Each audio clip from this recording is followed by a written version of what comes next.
remind them of what the Kaiser said in 1914 about the contemptible little British army? And will he tell the President Putin and other tyrants that our army, the most professional in the world, is quite capable of giving as good as it gets? But to continue the historical illusion, as in 1939, if we do stand up to the mark with the French, it's best to have a security guarantee from the Americans. Well, I thank him for his unity, because that is really important. And I think I speak for the whole House in saying we're very proud of our armed forces in everything that they do. They are at the leading edge. They're playing a key part in Ukraine, and they will continue to play a key part in the security and defence of Europe. Dr. Rosanna Allen-Carr. Oh, thank you very much, Mr. Speaker. Can I congratulate the Prime Minister on bringing European leaders together at the weekend and for setting the record straight with JD Vance on the issue of free speech? President Zelensky is resilient and brave, just like the nation that he represents. And in the second week of the war, when I went to Ukraine with my medical team, we could see firsthand that there was absolutely nothing that the Russians will not do. So can the Prime Minister promise that our support will not waver, and he will continue working closely with our European allies to make sure that we bring about peace in Ukraine? I can give her that assurance. We will not waver. We will work with our allies. Madeira Wilson. Thank you very much, Mr. Speaker. I welcome the Prime Minister's statement and his unequivocal support of the United Kingdom for President Zelensky and Ukraine. But in view of his cuts to the aid budget, but also with the eyes of the world focused on Zelensky, Ukraine and Russia, could he please reassure the House that he will not forget about the Middle East, and in particular the decision by Netanyahu's government to block aid to Israel, and what representations is he making on behalf of the government to reverse that? It's a breach of international law. Well, let me be really clear. The decision to block aid into Gaza is completely wrong and should not be supported in this House. On the contrary, what we need is more aid going into Gaza, desperately needed aid at speed and at volume, and we're making those representations. Cat Smith. Speaker, can I congratulate the Prime Minister on his strong leadership in his response to the fast-moving events of the weekend, and ask whether or not he will recommit to increasing international aid spending to 0.7% when the fiscal circumstances allow? Yes, I do want to restore aid and development funding as soon as fiscal events allow. It's a principle I believe in. I'm proud of what we've done. In the meantime, I want to explore with others what other levers we can have to increase aid and development without necessarily increasing the spend within the government budget. Stephen Flynn. Speaker, there are many issues on which the Prime Minister and I will passionately disagree, but when it comes to the security of Ukraine and support for President Zelensky, we are of course united. And I too would wish to commend the Prime Minister on his announcement yesterday, and indeed his leadership in the summit with our European allies and indeed our Canadian allies too. Unfortunately, this afternoon it's been reported that President Trump is set to meet with American aides to discuss withdrawing military aid to Ukraine. Are these reports something that the Prime Minister recognises, and if so, what impact will that have upon the timetable he and President Macron are currently working to? I haven't seen reports of the US withdrawing support for Ukraine, and as I understand, that is not their position. I thank him for his support on this issue, although I was somewhat concerned that the SNP is continuing its suggestion that now is the time to abandon the nuclear deterrent. If ever there was a time to reaffirm support for the nuclear deterrent, it is now. We mustn't reduce our security and defence. I think it is a completely wrong-headed decision they should reconsider. Derek Chwig. Thank you, Mr. Speaker. Again, the actions of the Prime Minister this week demonstrated why UK leadership in defence and security on Ukraine is crucial. I also agree with the Prime Minister that it's important to strengthen our relationship with the US. But can I ask him, in the coming months, will he consider whether we should be bringing forward a proposal to hit 3% spend before the next election? We need to do what it takes. I set out our position last week, which is 2.5 by 2027 and 3% in the next Parliament as fiscal as fiscal circumstances allow. Andrew Mitchell. Mr. Speaker, the Prime Minister should surely be commended both for the meetings he held in the White House last week and for the effective leadership which he has shown over the weekend. Will he bear in mind, as he seeks to forge this coalition of the willing with urgency and vigour, that the GDP of Russia is some $2 trillion. The GDP of the 6 European members of NATO, most committed, is more than 7 times that, at $15 trillion. And that should surely add to the effectiveness of the deterrent and the work that he's now doing with European allies. I thank him for raising this point. And we mustn't lose sight of the fact that the Russian economy is being damaged by the measures that we are collectively taking, particularly on sanctions. And we should have self-confidence in the ability of Europe to pull together, whether that's on military issues, whether that's on finance issues, for the collective security and defence of Europe. And that is why I think it's time, we've said it many times, that Europe needs to step up. Now is the time to step up. Now is the time to lead. And that's why I was pleased that we moved things on a little bit in the last few days in that regard. Emma Loma. Thank you very much, Mr. Speaker. And I thank the Prime Minister for his statement today and his continued strong leadership. In contributing troops, drones and other munitions, Russia's allies remain active participants in Russia's illegal war in Ukraine. Can the Prime Minister please assure the House that alongside our allies, Russia's strategic partners are being closely monitored during ongoing peace efforts? She's absolutely right, and we continue to do that. We need to bear down on Russia and all of those that support Russia in this illegal war. Helen Maguire. Thank you, Mr. Speaker. We welcome the increase in defence spending, but when I served there was over 100,000 troops and today there's just over 74,000. It's essential that we reverse the Conservatives' irresponsible 10,000 troop cuts. Will the Prime Minister commit to reversing this devastating cut so that the UK can credibly support collective European security in the absence of US support? First, we're going through a strategic review of our capability gauging against our challenge, and obviously I'll put the results of that before the House in due course. I would just caution against perhaps the suggestion, if I got it right in the second hand of her question, that somehow we should take this as a moment to go it alone without the US. I fundamentally disagree with that. I think it would be the wrong. We've never chosen that course in our history. We shouldn't choose it now. George Fenton-Glenn. Thank you, Mr. Speaker. I thank the Prime Minister for his statement today and his diplomatic efforts to restore our international reputation since taking office. But can my right honourable friend confirm the basic principle that no decision can be made about the future of Ukraine without their elected leadership in negotiations, and that any ceasefire must be adhered to by Russian aggressors and not just the Ukrainians? I agree on both propositions. Ukraine needs to be at the table. There have to be security guarantees, because we know from history that Putin does not honour agreements that don't have security guarantees. That's precisely why we need one. Tom Tugendhat. Thank you, Mr. Speaker. May I join those echoing the call to thank the Prime Minister for his leadership over these recent days. He has definitely spoken for Britain when he's spoken on the world stage. May I ask him to join me in thanking those parliamentary staffers who, while he was doing that, were driving aid to Ukraine. And may I ask him, he's brought together, quite rightly, a coalition of European and NATO partners. Is he working on those further afield? As he knows very well, Australia has already donated Bushmasters, and many are concerned about Iran's support for the Russians through their Shahed drone programme. Is he reaching out to the Middle Eastern allies as well?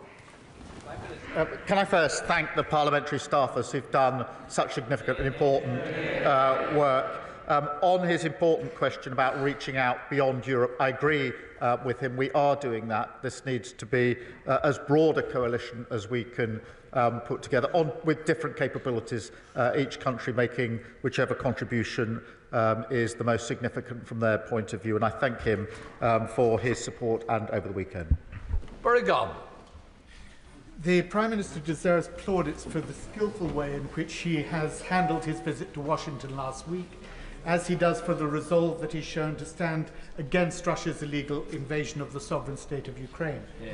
Surely, though, this was a moment to accept that the post-war international settlement has now been fractured, and that the necessary rise in defence spending should be achieved by changing the fiscal rules, not by cuts to international aid, which will only see more people slain by famine, drought, disaster and war.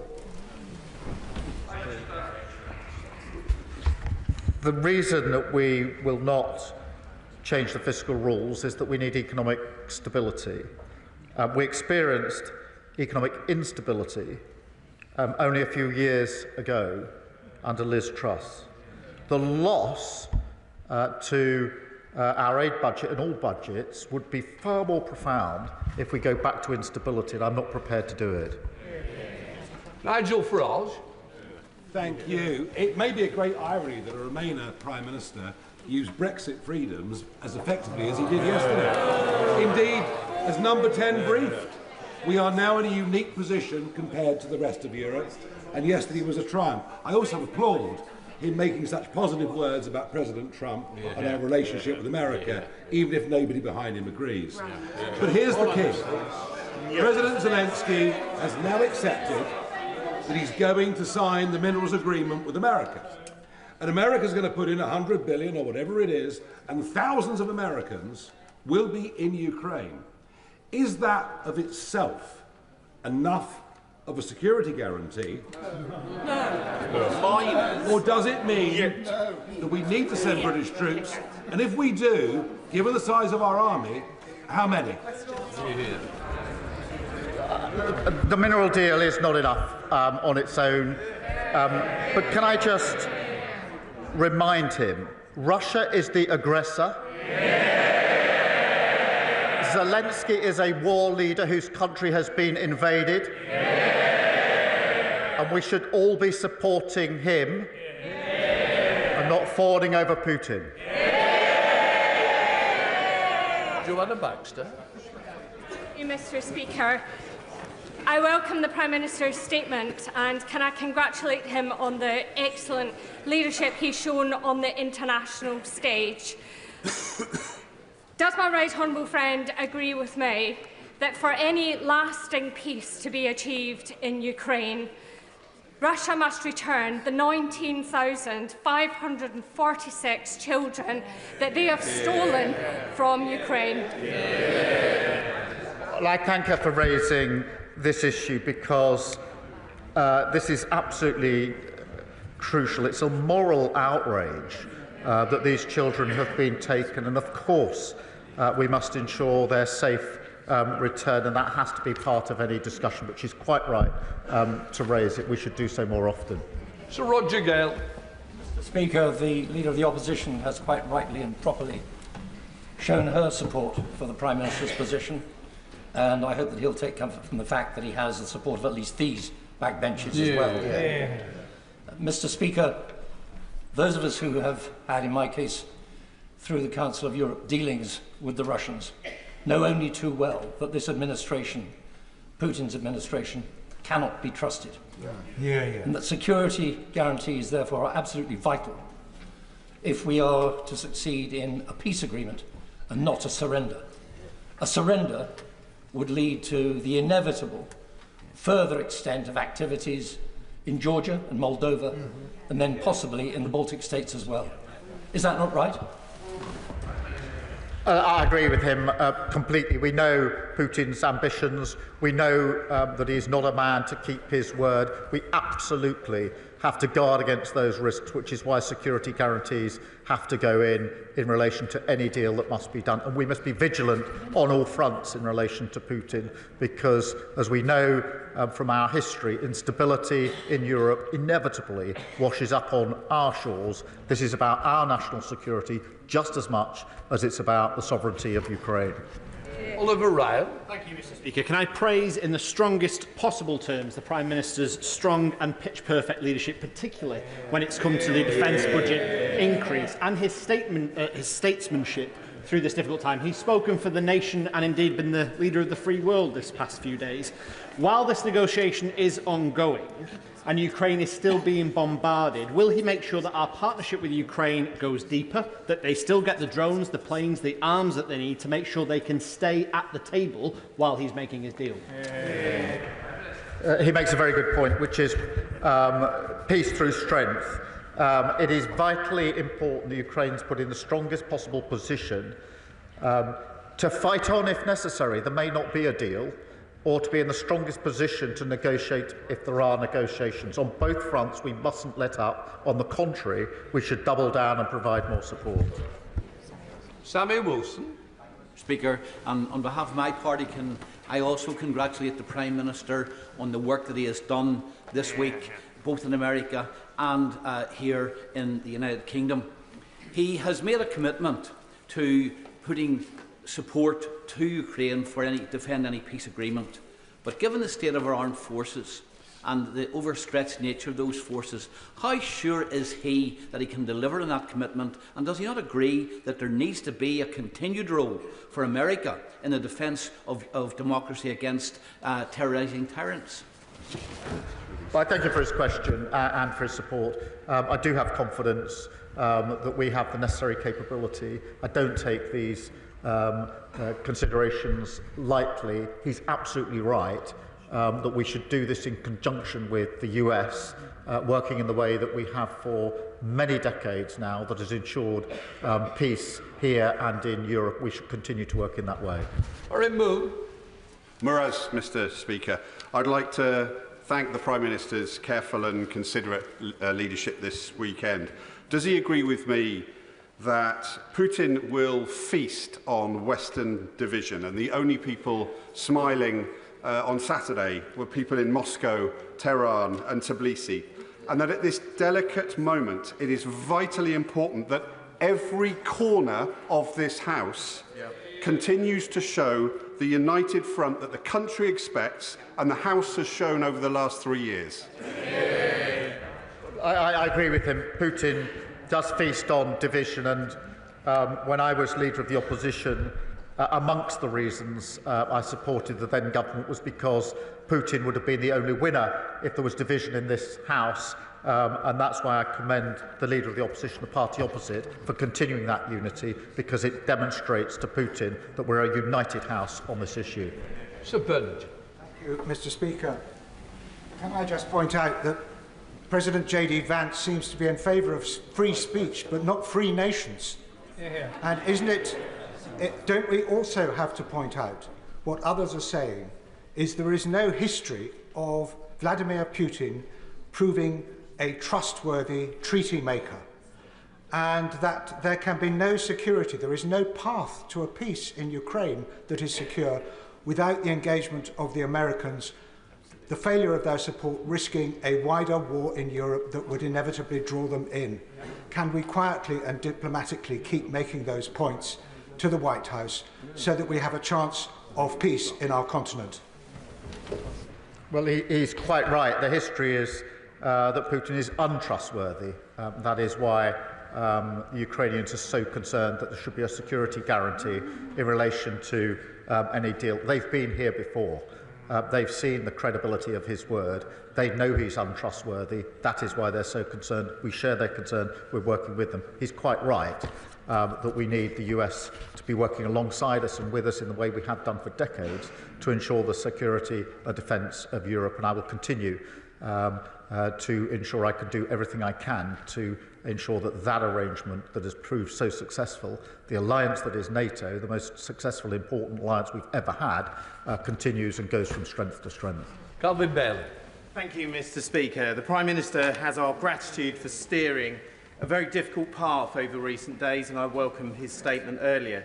Defence is a vehicle for social mobility, career security and opportunity for our young people, as it has been for me, and defence has deep historical links with Londoners, the Gunners, Hammers and Leyton Orients. But many Londoners are not actively engaged by defence at present. Would the Prime Minister agree with me that we must engage every part of our country, not only with the serious challenge we face, but with the opportunities too. I do think this needs to be a whole-nation approach, including young people. This morning, we had a number of small businesses in the defence sector with apprentices, with young people, who explained to me why they wanted to work in the defence sector, and that was not only the secure, well-paid, skilled job that they would get, but also the pride that they would feel in working in defence and security of their country. Leila Brown.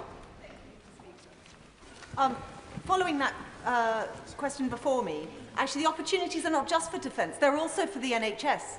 I went in January, in the week of Trump's inauguration, cross-party to visit Ukraine so that we could offer our support. And while there, I had the privilege of meeting veterans, many of whom had lost limbs, had world-leading prosthetics. And the fact is the Ukrainians are now world-leading in these matters. So the 100-year partnership exists. What are we doing in the UK so that we can supercharge not just defence but also rehabilitation, which helps us, not just them? Can I thank her for raising this? When I went to Kyiv just the other week, there were many moving aspects, but one was the NHS, or some of our NHS workers, in a burns unit hospital in Kyiv, where I met some that had returned from the front line with the most appalling burns. Very difficult to see and watch and look at, and including civilians who'd got caught up in blasts. And I, for one, was very proud that we had NHS workers there with the workers, the health workers in Ukraine, working together to do the very best they could for those in that burns unit. And that's a small example of what she speaks of. Richard Bergen. Thank you, Mr. Speaker, and I very much welcome the growing push from numerous countries for a peace deal between Russia and Ukraine, and that must be a just peace.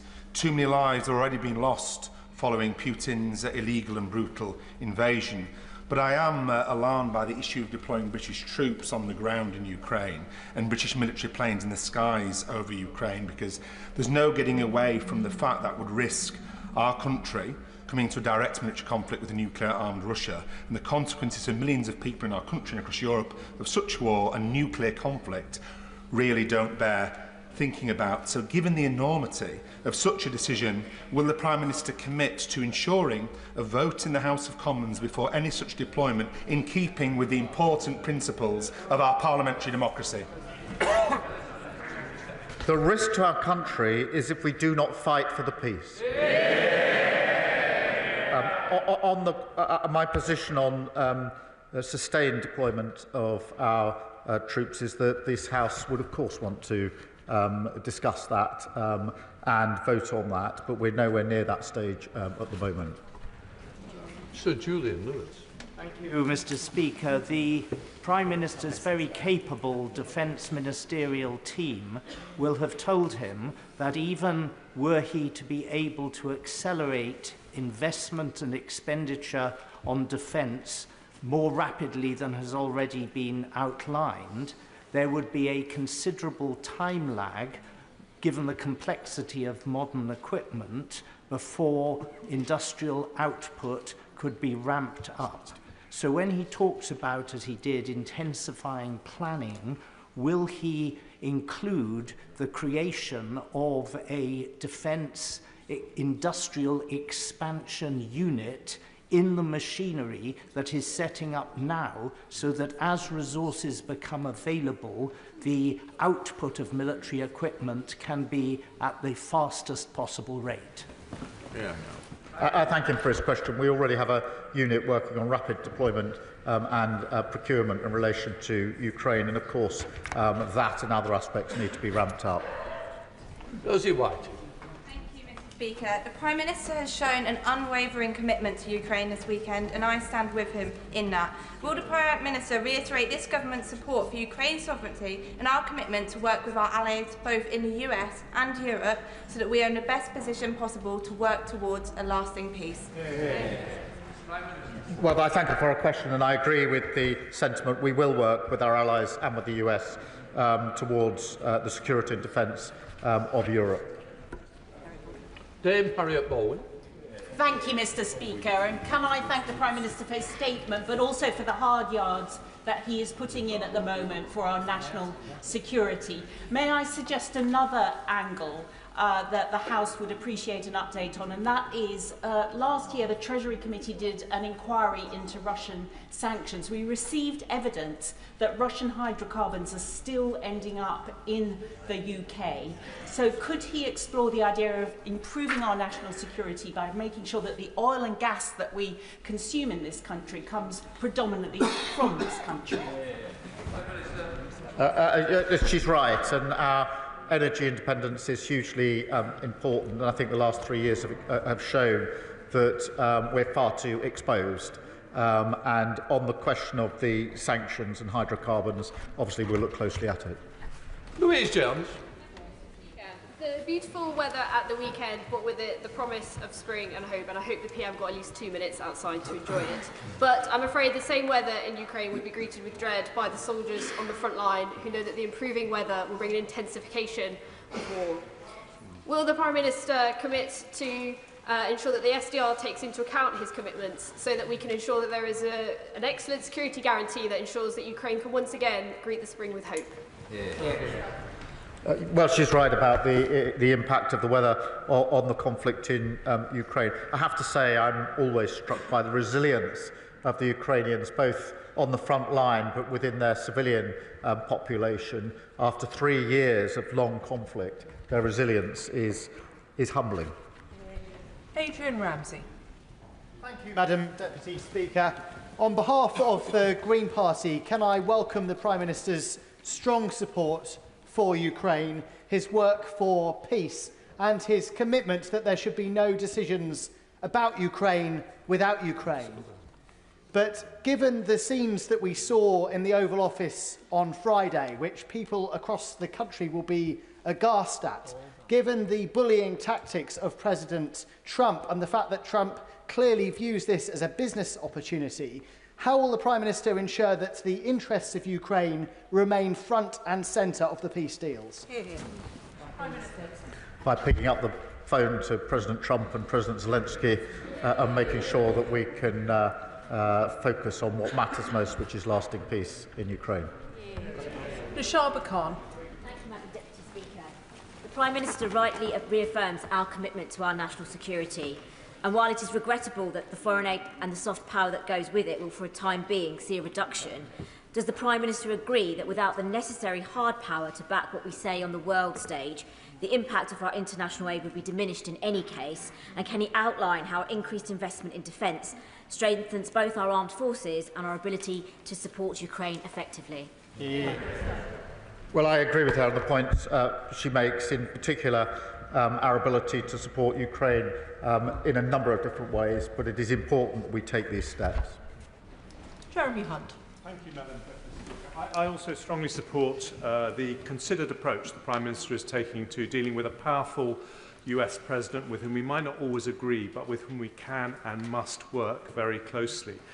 Does he agree that one of the best ways we could persuade the US that any security backstop is temporary is not just for us to ramp up defence spending, but for European NATO countries to agree to a new 3% target within a specified time period, a new target that would show him that it wouldn't be forever? And has he had any discussions with Secretary-General Rutte along those lines? Well, can I thank him for his support? I really do appreciate it. On the question of European defence spend, yes, we do need to ramp up, and that is the discussion that's going on at the moment. And I am in near constant discussion with Mark Rutte at NATO on this issue and many others, as he will appreciate over the last few days. Jonathan Brash. Thank you, Madam Deputy Speaker. Can I thank the Prime Minister for his leadership over the last week? Our Europe is more united thanks to his actions. Our ties with the United States deepened as a result of his actions, and critically, Ukraine is better supported as a result of his actions. Our nation walks taller this week thanks to what the Prime Minister has done in the last week. Does he agree with me that as part of our ramping up of defence spending, we have to look at defence procurement, so that if our brave men and women do find themselves on the ground in Ukraine. They have the equipment and the support they need to do their job. We do have to ramp up and improve our procurement because we have to ensure that as we increase defence spending, we get absolute value for money and we get the best capability for the money that we are spending, and that means being much, much clearer and tighter on our procurement. Alistair Carmichael. Madam Deputy Speaker, 3 years ago, the sale of Chelsea Football Club realised £2.5 billion, which was to be used for the benefit of Ukraine.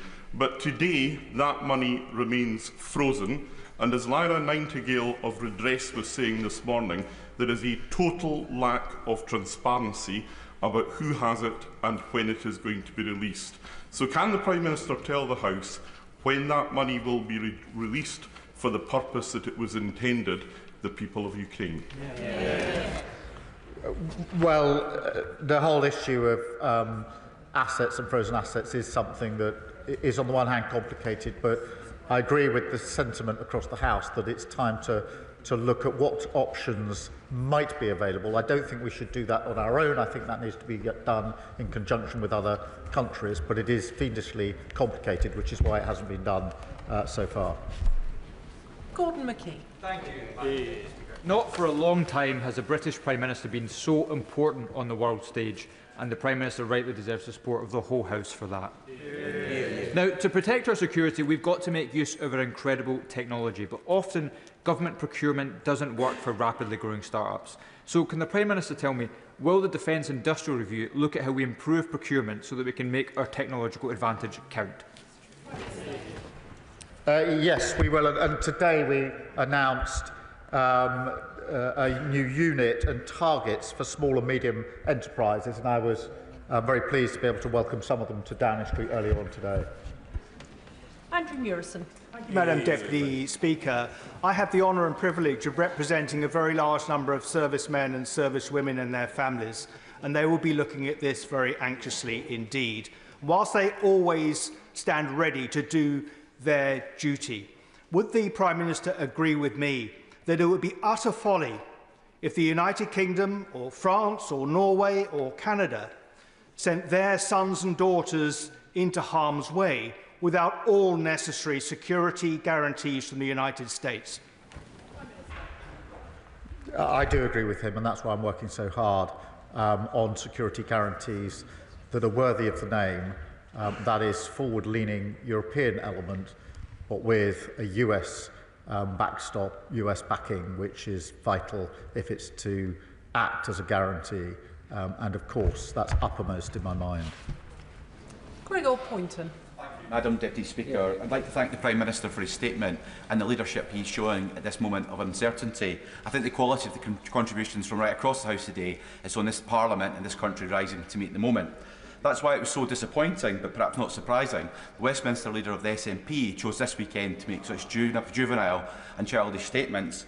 Does he agree with me that the SNP's leader's juvenile post on social media, or his party's fundamentally unserious approach to our nuclear defence and deterrent, shows that SNP cannot be trusted on the serious matter of the nation's defence? Look, I mean, different people will respond in different ways.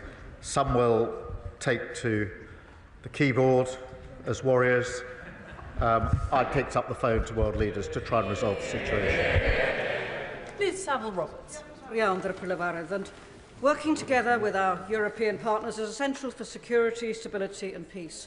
Plaid Cymru commends diplomatic initiatives over the weekend. Boosting defence spending shouldn't be at the expense of international aid or public services starved of resources. The Prime Minister talked of Tory fiscal failures, but protecting peace now calls for a bolder vision. Under what circumstances would he commit to look again at the fiscal rules to ensure that the UK can responsibly invest in defence, humanitarian commitments and public services? I thank her for her question. I do understand her concern. As I explained to the House last week, this was not a decision I wanted to take, but the defence and security of Europe required us to take the decision on defence. On the fiscal rules, I do think economic stability is vitally important. If we lose that, we will lose far more out of all our budgets. But I would and will work across the House on whatever ways we can to increase development aid, notwithstanding the budgetary constraints, and that's why I spoke to the President of the World Bank on Friday to have that very discussion. I think there's discussions to be had with other countries, with other institutions, and actually innovation and discussion across the House, I think, would be a valuable part of that exercise, because the principle behind our question is the right one, which is that we must support international development and aid. Tulip Siddiqui. Madam Deputy Speaker, my constituency of Hampstead and Highgate has welcomed hundreds of Ukrainian refugees into their community, and I'd like to pass on their thanks to the Prime Minister for the strong leadership that he's shown over the last few weeks. The majority of these Ukrainians want to go back to their houses when it's safe to do so in their country, but a small minority of young Ukrainian refugees have approached me to say that they've laid down roots here, built careers here and started relationships here, but have no route to settled status. So could I ask the Prime Minister what consideration he's given to the lives of these young Ukrainians who want to make London their permanent home? Well, firstly, can I, as my neighbour MP, I remember together we saw some of the first Ukrainian refugees to arrive into, I think, her constituency at the very early days. And obviously we need to take this step by step, dealing with the conflict that it is. Many will want to return, some may not, but we're not, unfortunately, at the happy place where those that want to return can return, and that's got to be the first priority. Sir Ian Duncan-Smith. Deputy Speaker, can I obviously, like my right honourable friend and many others, congratulate the Prime Minister on his decision-making over the last few days and keeping his calm when others were losing theirs. Most importantly, I think he followed the simple principle that when the UK and the USA are together, the world is a safer place, and those who cry for it to be split are mad. It's as simple as that. Can I also say to him, when he's talking to the American President, could he possibly just raise as a nudge why Ukraine is important on a wider scale? We know now that as part of the deal with North Korea, the Russians have been handing subsea ballistic missile technology, very advanced, to the North Koreans. That will bring the whole of the United States within the target area for missiles. Reminding him that might say this is important. And finally, I simply say to him on this one point. The coalition of the willing, no matter how big it is or how powerful, cannot succeed if Russia's demand for the complete demilitarization of the Ukrainian forces exists. They must be allowed to stand with their arms in case this breaks down again. On both, I mean, on the North Korean element, this is a significant development, and it expands the threat and the risk, and we all need to see it in those terms. On the question of Ukraine's sovereignty and security of Ukraine has to be at the heart of that, and part of sovereignty is deciding for yourself what your defence capability is, and we mustn't lose sight of that, because security guarantee is not just what the Europeans or the US do, it also Ukraine's ability to defend herself as a sovereign country. She should be able to do so. Bill Esterson. Madam Deputy Speaker, the Prime Minister was right to say in his statement that economic security is national security. The same is true of energy security, as we see in the way the Clean Power Plan is set up. So can I encourage my right honourable friend to use the success we have in this country in developing alternative energy technology to support Ukraine in giving it energy and national security, while we do the same here? Energy security in Ukraine is hugely important. It's being attacked every day, and that is why it's so vitally important that we help Ukraine defend its own energy arrangements, but also work to a lasting peace which allows them to prosper and thrive in the way that we all want in Ukraine. Vicky Slade. Deputy Speaker, I welcome the Government's commitment to increasing defence spending, but I am troubled by it being done entirely on the back of the Overseas Development Aid budget, and I hope he'll keep an open mind into alternatives. And it was reassuring to see the uplift in the air missiles explicitly being linked to British jobs in Northern Ireland. So what assurance can he give that defence spending on new equipment, be it weapons, kit and tech like drones and IT, will be focused on UK manufacturing and innovation, so boosting British growth? Well, I thank him for a question, and I'm really pleased that the announcement we made over the weekend was for jobs in Belfast. Hugely important, and that's the model we should follow, that as we ramp up defence spending and capability, we should be looking predominantly at that supporting UK jobs, UK economy, and the secure, skilled jobs that go with it should be in our economy, because economic security is important in the UK, just as defence and security is important. Stella Creasy. Thank you, Madam Deputy Speaker. Can I join with those thanking the Prime Minister for setting out how clearly the safety of the world relies on this moment and the future of Ukraine. And Madam Deputy Speaker, I for one am saddened that the member for Clacton is no longer in his place, because he might learn a thing or two, given that his previous advice to Prime Ministers was that President Macron, when he was elected, would loathe us and would be anti-British. How out of depth and out of touch with the British national interest that advice is, given the coalition that the Prime Minister is building and the concern that all of us have to use resources effectively. Could he tell us a little bit more about what conversations he's had with our European allies about how we can reduce the duplication of effort involved in the plans going forward, please? Prime Minister. Well, I thank her for a question. I do think it's important we work with our European allies, whether that's ramping up spending or capability, but the point she makes about coordination is also important. We have to learn the lessons of the last 3 years. Many European allies and others have provided capability to Ukraine, but it hasn't been coordinated enough.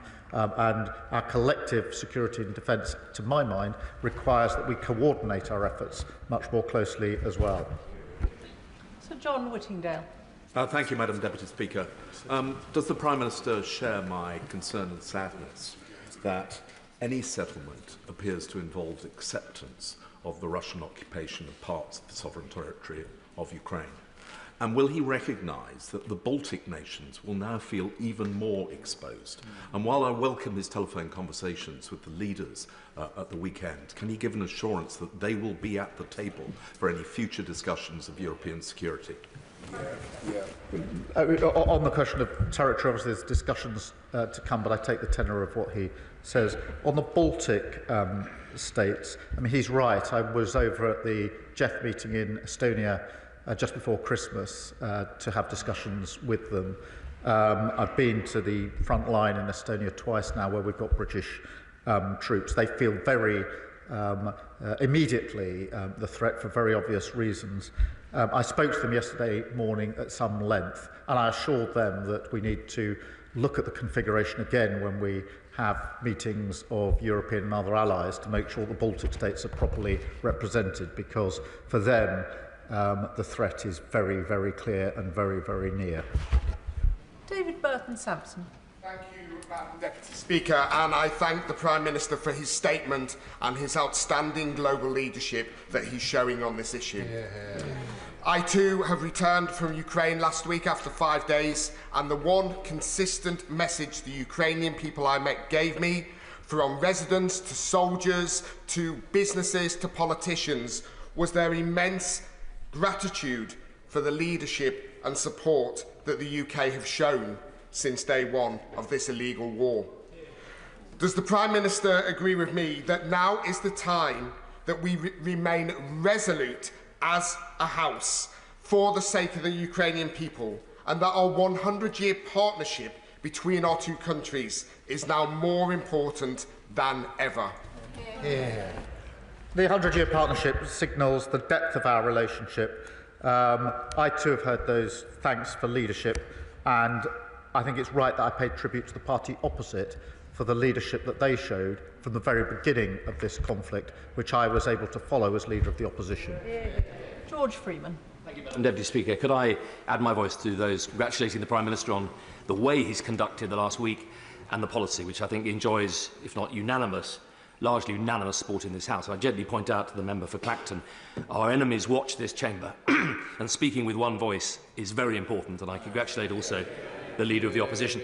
Does he agree with me that, as well as willing the means, the ends, we need to will the means? And could I ask gently at what point he thinks, the Prime Minister thinks he'll be bringing forward a business plan, a proposal for how we fund what is likely to be 50, 60, possibly more, 70 billion over the next 5 to 10 years, so that our threat, our military threat, is credible, serious, and something we can actually afford?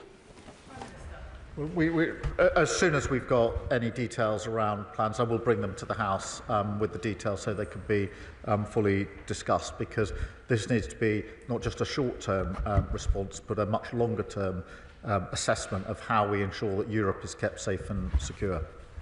Jacob Collier. Deputy Speaker, can I thank the Prime Minister for his continued leadership on the world stage?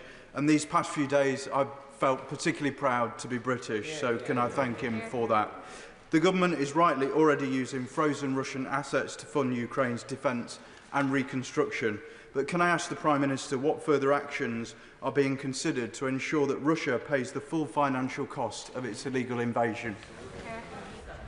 Well, Russia's already paying the cost through the interest. We need to look at whether we can go further on that, but it is complicated and we have to act with others, and I'll see what progress we can make and let the House know if there is progress. Lee Dillon.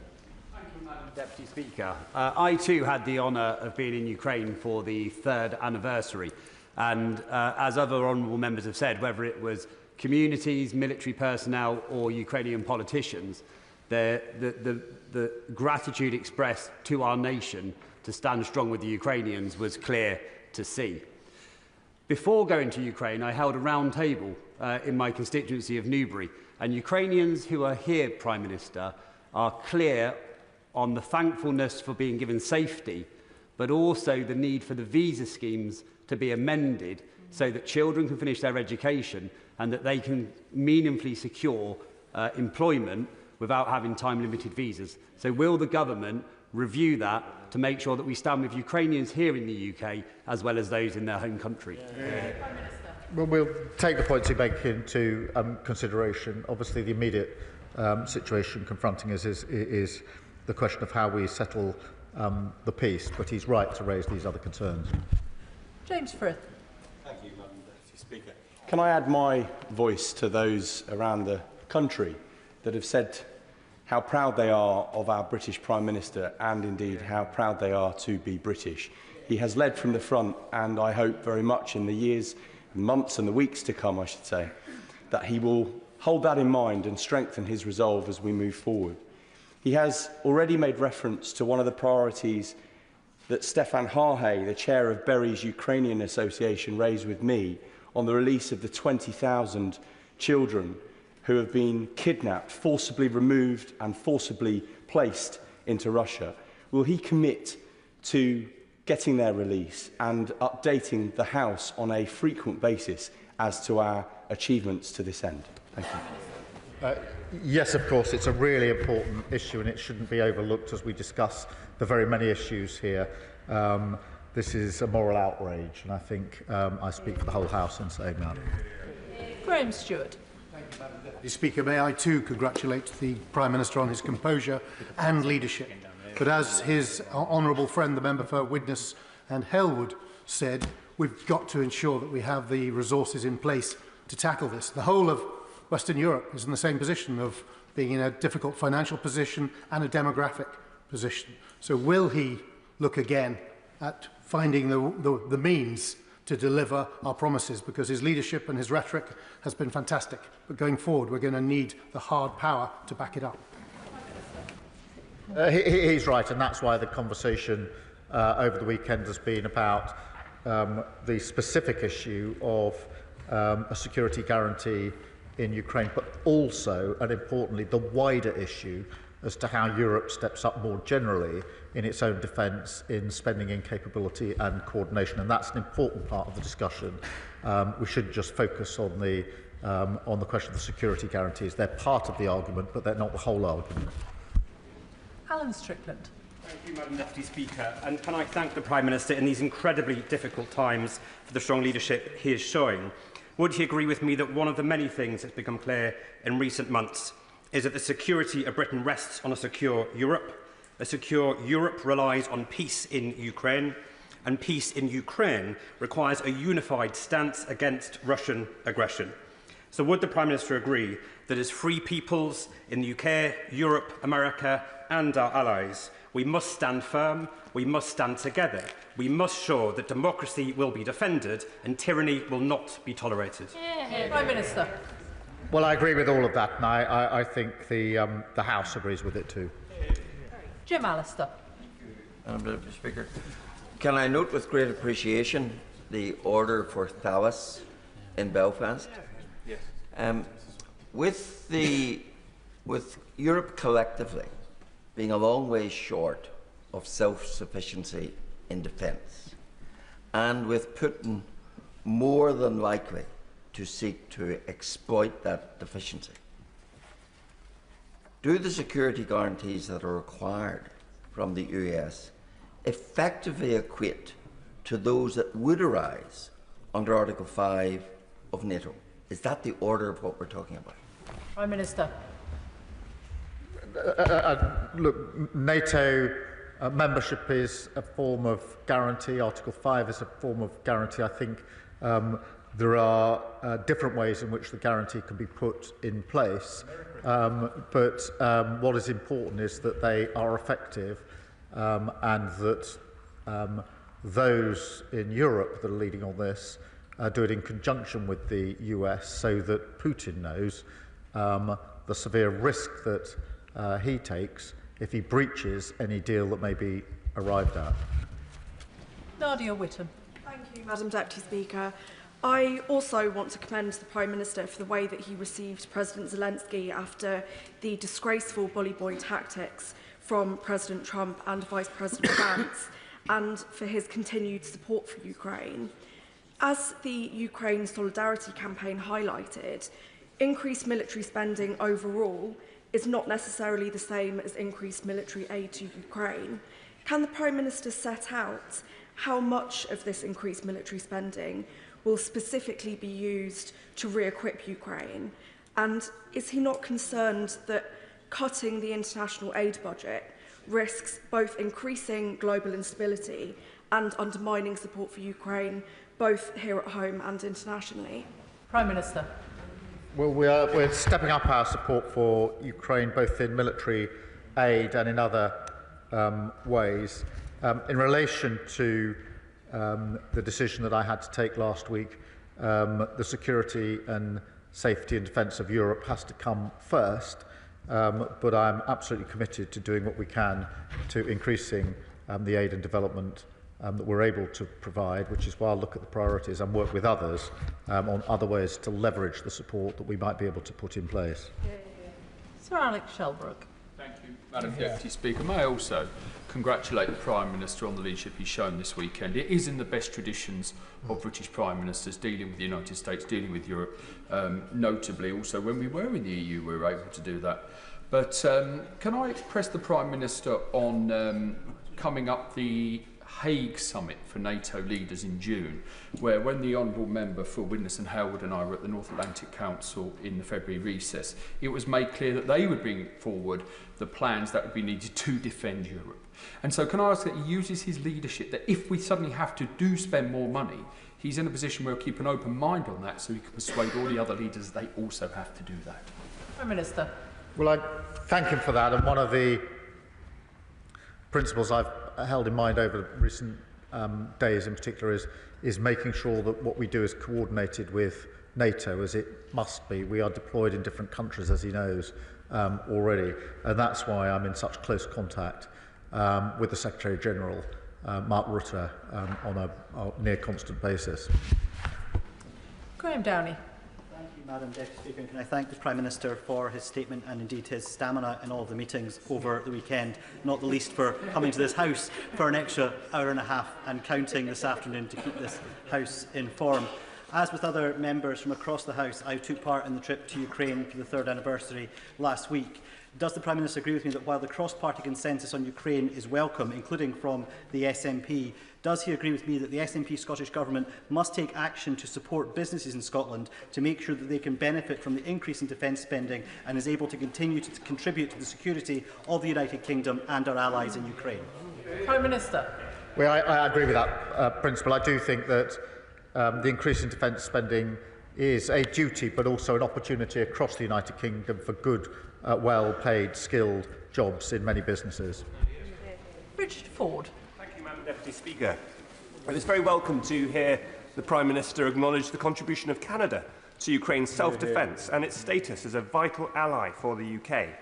Last week, the Prime Minister was asked in the US by the press about President Trump's repeated calls for Canada to become a state within the US. The PM answered that he and Trump didn't address that issue, didn't address Canada. Yet, wasn't this meeting a good opportunity to remind President Trump about sovereignty, independence, including that of Canada? Yes, but it's a serious point.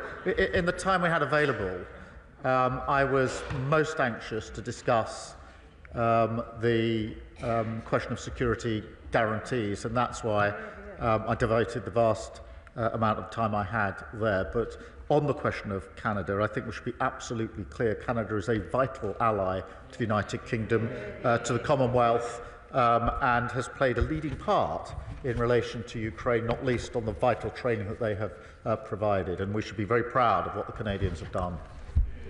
Stephen Sander.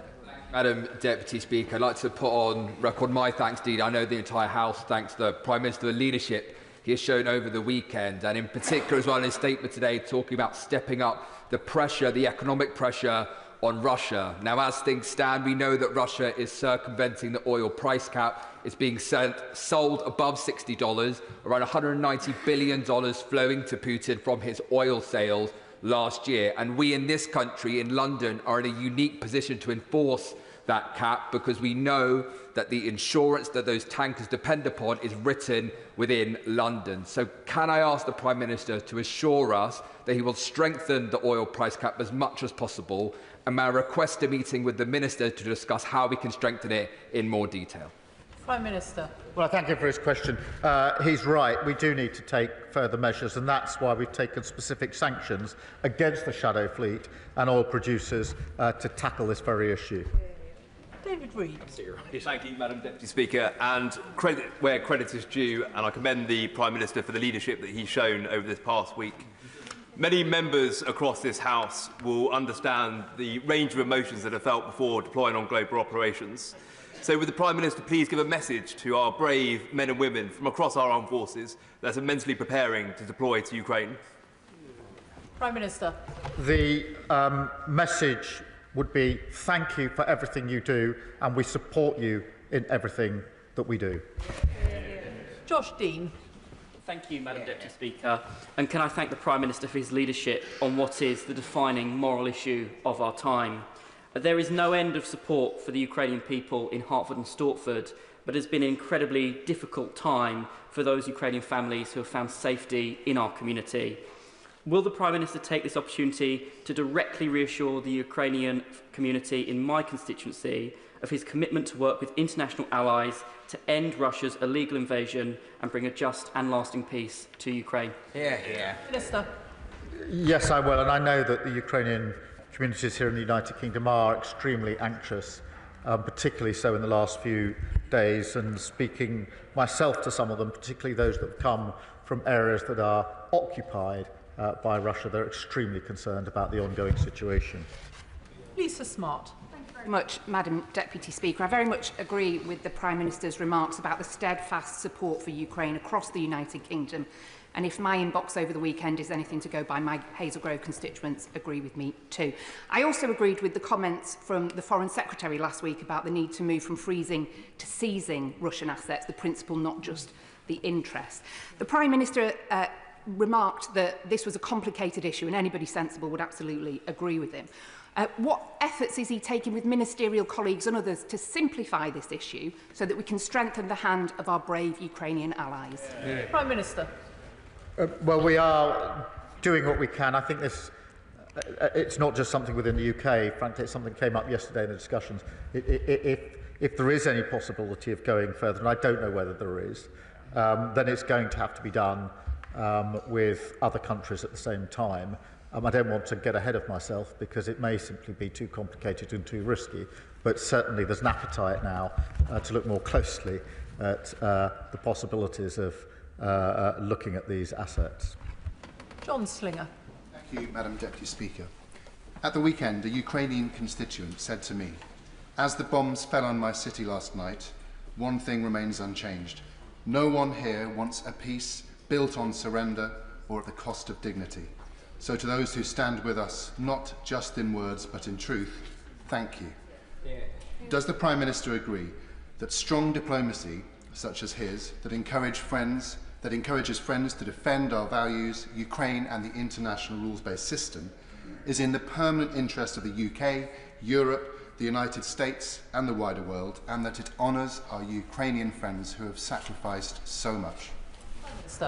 Well, I thank him for his question. I agree with everything that he says, and those are the principles and the values that we most hope to have uppermost in our mind as we take our decisions. Mark Pritchard. Speaker, can I commend the Prime Minister for his ongoing support for Ukraine, and indeed the Defence Secretary and the Foreign Secretary, and indeed the leadership the Prime Minister has shown over the last few days. He also mentions about not having the false choice of choosing between our allies, the United States and Europe, and I completely agree with him on that. So does he agree with me that there is an opportunity, a historic opportunity, for his government, hopefully supported by this side of the House, and this country to be a diplomatic, political and defence bridge between the United States and Europe? Prime Minister. Yes, I do think there's that opportunity, and that is why we will not make that choice between one side or the other of the Atlantic, because that is against our history and country and my party, and actually cross-party. And the best way to secure defence and security of Europe is to ensure that we are working both with our European allies and the US in our special relationship. Noah Law. Madam Deputy Speaker, and I declare an interest as a member of the International Development Committee, which of course brings me with a heavy heart to hear the news of the cuts to overseas development assistance to fund a rise in defence spending. And whilst it brings me with that heavy heart, I wholeheartedly agree with the Prime Minister's decision and ask, does he agree with me that international development and security are two sides of the same coin, and that we cannot have economic development in Europe and the wider world without a safe and secure Ukraine? Prime Minister. Well, I do agree, and that's why I remain committed to international development, why I want to get back to a position where we can increase international development, but also why I want to work across the House to see what else we can do in the immediate and near term to pull other levers in relation to development. Chris Law. Thank you, Madam Deputy Speaker. May I thank the Prime Minister for being consistent in his message to his allies that any future negotiated peace must include Europe and Ukraine, that it must be sustainable, and it must protect the territory and sovereignty of Ukraine. However, in order to achieve that lasting peace, it's going to require engagement with civic society engaged in peace building, atrocity prevention and long-term conflict prevention initiatives, all of which are currently funded by a foreign aid budget. So how does the Prime Minister hope to achieve those objectives when you've just followed the Trump playbook and announced a plan to cut overseas aid spending by 40%? Prime Minister. Well, I don't accept that characterisation. I do think it's important. It's very important that we provide the funds we need for our defence spend. And what we've got from the SNP is what we had at the budget, which is, yes, they want the biggest provision of money and finance to the Scottish Government that has ever happened under devolution, but no, they don't want to say how they pay for it. Yes, they want an increase in defence funding, but no, they don't want to say how they can pay for it. That's unserious. Josh Simons. Thank you, Madam Deputy Speaker.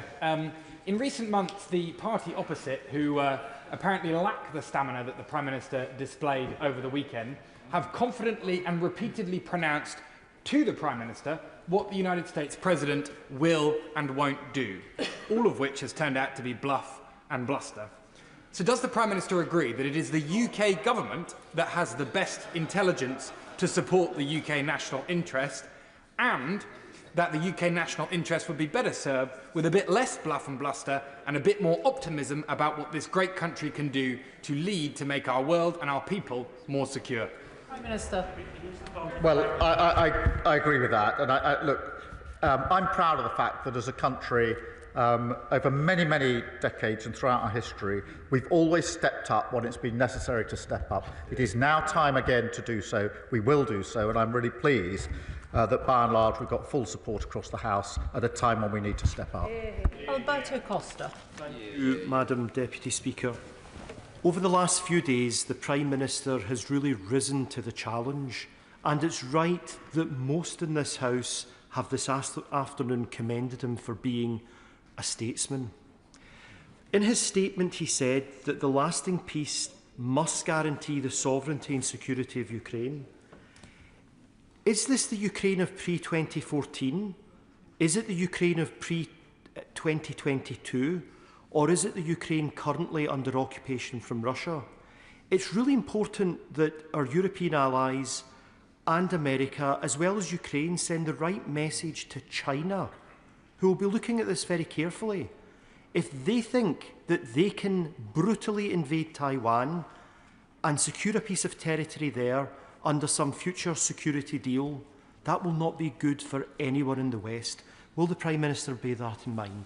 Prime Minister. Well, he makes a very good point in relation to those around the world that will be looking in and observing the way in which we deal with Russia and deal with the risks from Russia. But it only underlines that any discussion about Ukraine must be done with Ukraine at the table, not by others. Dave Robertson. Thank you, Madam Deputy Speaker. It's clear that Russian aggression is making our continent less safe. And I think what we've seen in the last week is this House, largely, but this government particularly, and absolutely this Prime Minister rising to that challenge.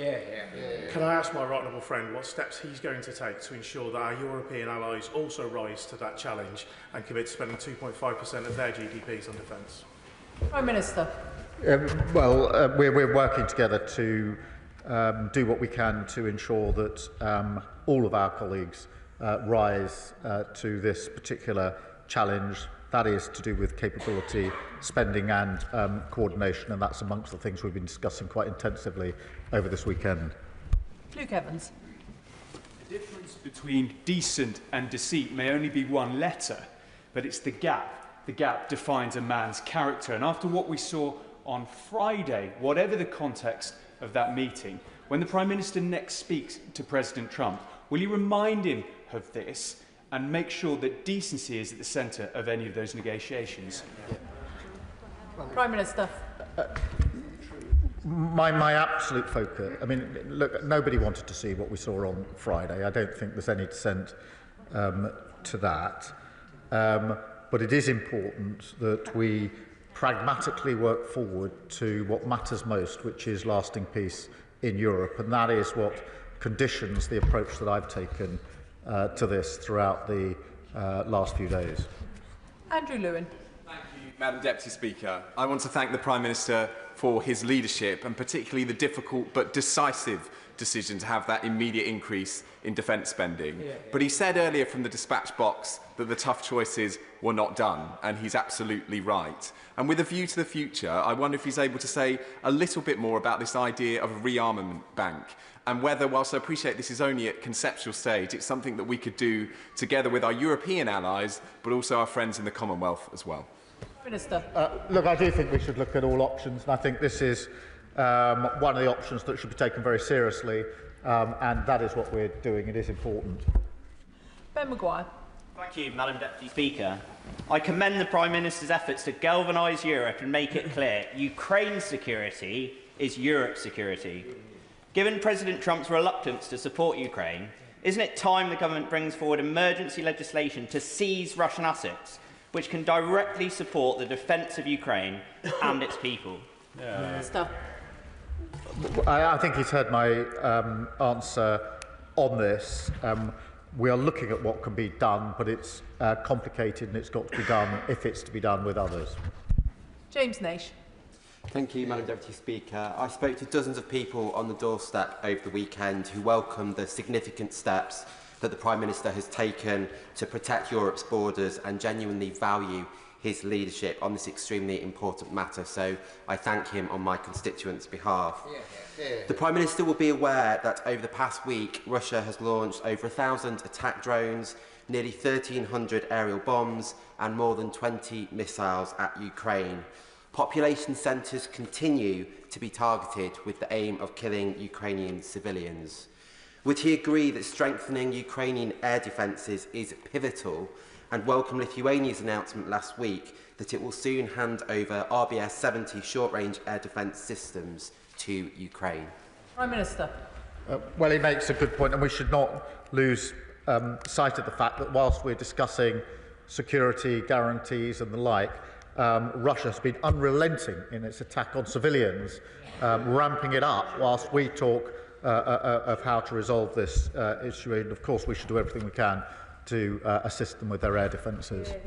Dr. Kieran Mullen. Deputy Speaker, the Prime Minister will know that one of the challenges is American voices that suggest their focus should be on China and not Europe. I think a victory for Russia would also be a victory for China. But at a time when we're asking America to focus on our strategic interests, we should be willing to demonstrate our commitment to theirs. So in that regard, could he reconfirm his commitment to AUKUS and update the House on progress in that regard? Prime Minister. Well, let me recommit to AUKUS and our strong support for AUKUS, and the point he makes is absolutely right, that China is watching very carefully what is happening in Russia, and we should always bear that in mind. Mark Sewards. Thank you, Madam Deputy Speaker. It's clear that through his actions over the last few days, and indeed the questions that have been asked across the House today, that the Prime Minister has restored Britain's place on the world stage. As a patriot, I thank him for that. It's also clear just how hard he's working to ensure that there is a sustainable and lasting peace in Ukraine. Now, I still find myself speaking to individuals, and I believe they are a minority, who question why we are still sending money to Ukraine. Why isn't this money being spent on Britain? Please can the Prime Minister say what he would tell them, why it's in Britain's direct national interest to ensure Ukraine wins this peace from a position of strength? Prime Minister. Well, he makes a very good point. It is in our national interest because insecurity and conflict in Europe always washes up on our shore. It has already done that. The cost of living crisis is far worse because of the conflict in Ukraine. Oil prices, energy prices have gone through the roof in the last few years because of the conflict in Ukraine. Working people in Britain are already paying the price, and there will be an even bigger price if we do not have a sustained and lasting peace in Ukraine. This is about Ukraine's sovereignty, of course it is, but it is also about the safety and security of Europe and the safety and security of our country. That's why it's in our national interest for us to take the steps that we're taking. Neil Shastri-Hurst. Thank you very much, Madam Deputy Speaker, and may I join others in commending the Prime Minister for his diplomatic leadership over the last few days. Can the Prime Minister set out what steps he is taking to discourage third nations from providing hardware that the Russian military can then use to prosecute their illegal war? Prime Minister. He makes a very good point, and we're doing everything we can and bearing down on those third parties that are providing support in whatever form to Russia, and will continue to do so. Clive Jones. Madam Deputy Speaker, I commend the Prime Minister's efforts in making sure that Europe continues to support the defence of Ukraine. The United States, however, have changed the conversation on Ukraine by appearing to put Russia first. The United States Defence Secretary now claims Russia is not a significant cybersecurity threat to the US anymore. Elon Musk is publicly calling for the US to leave NATO, and the US Vice President is an effective mouthpiece for Vladimir Putin in the Oval Office.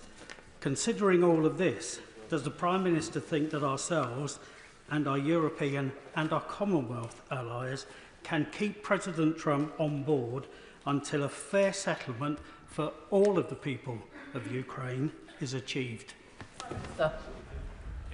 I've had extensive discussions with President Trump, and I believe him to be completely sincere in his desire for lasting peace in Ukraine. He's sincere about that, he's right about that, and that's why we will work with him to do everything we can to bring about that lasting peace. Bradley Thomas. Thank you, Madam Deputy Speaker. I too would like to commend the Prime Minister for his international leadership in promoting a long-lasting and durable peace in Ukraine. I'm pleased that the Prime Minister has reconfirmed the government's commitment to ensuring that sanctions on Russia are not lifted in the event of a ceasefire. But all of us know that there's a vehement determination on the part of Putin to protect his regime and Russian interests. In light of that, does the Prime Minister agree with me that it's critical that the government takes every action it can with international partners to ensure that Russia cannot circumvent international sanctions via its shadow fleet? Prime Minister. Well, he's absolutely right about that because, and that's why we need to bear down on the shadow fleet. We are doing that through sanctions and we're working with other countries to ensure that they do the same because it's a vital part of the work that we need to do. Jeremy Corbyn. Thank you, Madam Deputy Speaker. I'd like to ask the Prime Minister this. We all want to see an end to this ghastly conflict in the Ukraine. We all want to see an end to the loss of so much innocent civilian life, as well as, of course, the deaths of soldiers of all sides. Can I take him back to the answer he gave to the member for Leeds East earlier? Under what circumstances does he envisage British troops being deployed in Ukraine? In what circumstances does he envisage them taking part in fighting activity against a belligerent? And will he guarantee that any such decision will come to the House before any such decision is taken? Well, I thank him for his question. There's one person that doesn't want lasting peace in Ukraine, and that's Putin. And that we have to hold centrally in mind. And that is why we need security guarantees in place, because Putin's ambitions show that if there is a deal, he won't keep it unless the security guarantees in place. So the guarantees are the guarantees, not of conflict, but of peace, which is, I think, what everybody in this House wants, including the Right Honourable Member. Of course, it's right that this House should have details and discussion of any security guarantees and the right to express its view, and I'll ensure that that happens. Nick Timothy. Thank you, Madam Deputy Speaker.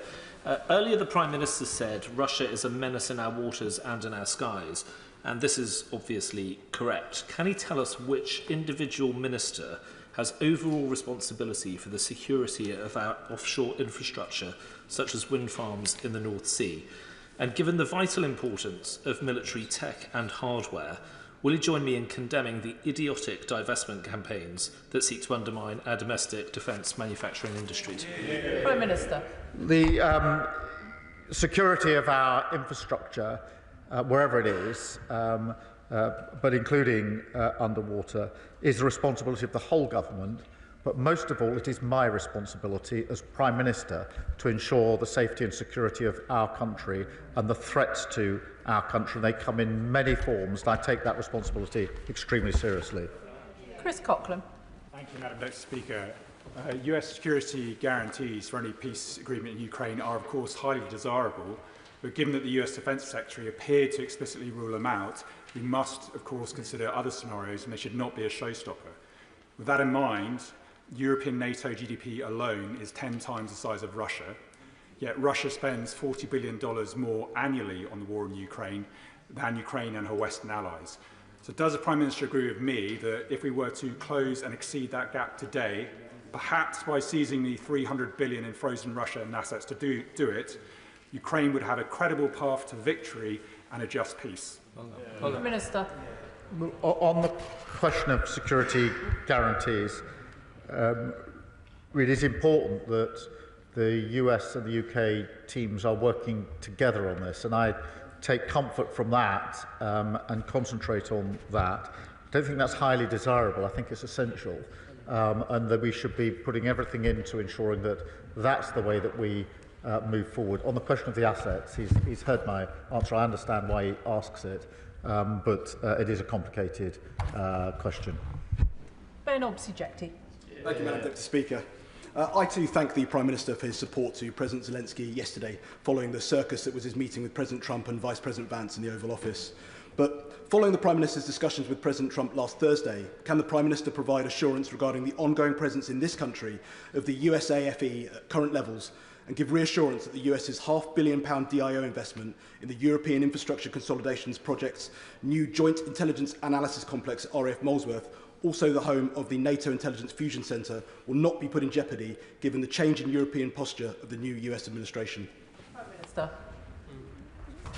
I'm absolutely clear that President Trump and I want to strengthen the relationship between our countries. We've spoken openly about it. We are very close on defence and security.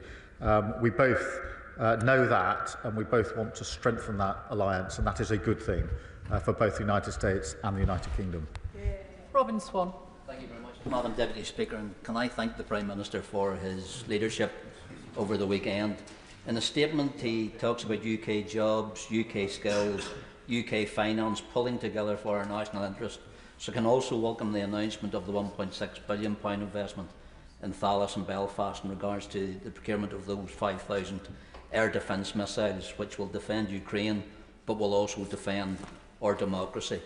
But while that investment in our private sector is welcome, can I just ask the Prime Minister also to remember to invest in our armed forces personnel, who we currently will require and who currently we need and want to support, as we ask them to step forward into a very challenging time as well. And while there may be those making comment around the quantity, can the Prime Minister also remind others listening and watching that it's the quality of our armed forces that count? Prime Minister. Well, he's absolutely right about the quality of our armed forces, and we're all very proud of what they do in the vital defence of our country. And I'm very pleased that we've been able to progress with the deal in Belfast, so those jobs, well-paid jobs, will be there in Belfast, and of course the jobs in the supply chains that will then feed in to that contract. James McCleary. Madam Deputy Speaker, and can I add my own congratulations to the Prime Minister on this weekend's successful summit. It was refreshing to see a British Prime Minister not only standing alongside our allies but working constructively with them and putting us at the heart of Europe where we belong. So can the Prime Minister tell me how he intends to maintain the positive momentum from this weekend and ensure that Britain's voice is heard loud and clear, particularly in the European Union, as they continue their own internal discussions on how to support Ukraine and counter the threat from Russia? Minister. I thank you. We will continue our discussions with our European allies. They have meetings this week. There are further follow-on meetings planned coming out of yesterday.